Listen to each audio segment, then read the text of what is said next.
ಮಂಗಳೂರು ಮಹಾನಗರ ಪಾಲಿಕೆ ವತಿಯಿಂದ ನಗರದ ಬೀದಿ ಬದಿ ವ್ಯಾಪಾರಿಗಳ ತೆರವು ಕಾರ್ಯಾಚರಣೆ ಗುರುವಾರವೂ ಮುಂದುವರೆದಿದೆ.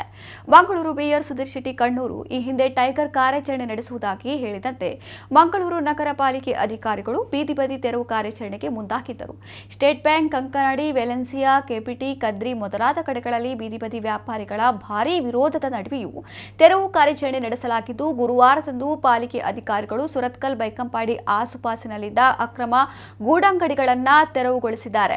ಕೆಲವು ವ್ಯಾಪಾರಿಗಳು ಸ್ವಯಂ ಪ್ರೇರಿತರಾಗಿ ಗೂಡಂಗಡಿಗಳಲ್ಲಿದ್ದ ಸಾಮಾನು ಸರಂಜಾಮುಗಳನ್ನು ಖಾಲಿ ಮಾಡಿದರೆ, ಇನ್ನು ಕೆಲವರು ಪ್ರತಿರೋಧ ತೋರಿದರು.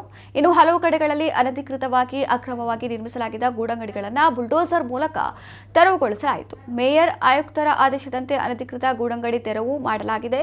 ಬೈಕಂಪಾಡಿ ಪರಿಸರದಲ್ಲಿ ಅಕ್ರಮ ಗೂಡಂಗಡಿ ತೆರವು ಮಾಡಿ ಅಲ್ಲಿ ಗಿಡಗಳನ್ನು ನೆಡುವ ಕಾರ್ಯಕ್ರಮ ಮಾಡಿದ್ದೇವೆ ಎಂದು ಸುರತ್ಕಲ್ ವಲಯ ಆಯುಕ್ತೆ ವಾಣಿ ಆಳ್ವ ಪ್ರತಿಕ್ರಿಯೆ ನೀಡಿದ್ದಾರೆ. ಇನ್ನು ಕಾರ್ಯಾಚರಣೆಗೆ ಪಾಲಿಕೆ ಅಧಿಕಾರಿಗಳು, ಸುರತ್ಕಲ್ ಪೊಲೀಸರು ಬಂದೋಬಸ್ತ್ ಮಾಡಿದ್ದರು.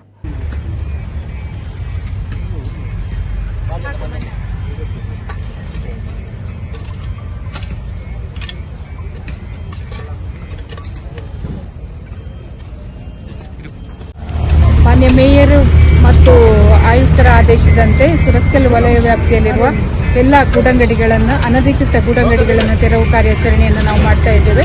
ಇವತ್ತು ಬೆಳಗ್ಗೆಯಿಂದ ಬೈಕಂಪಾಡಿ ವಲಯದಲ್ಲಿ ನಾವು ಸ್ಟಾರ್ಟ್ ಮಾಡಿದ ಮೇಲೆ ಎಲ್ಲ ತೆರವುಗೊಳಿಸಿ ಆದ ನಂತರ ಅಲ್ಲಿ ಗಿಡಗಳನ್ನು ನೆಡುವ ಮೂಲಕ ನಾವು ಕಾರ್ಯಕ್ರಮಕ್ಕೆ ಚಾಲನೆಯನ್ನು ಕೊಟ್ಟಿದ್ದೇವೆ.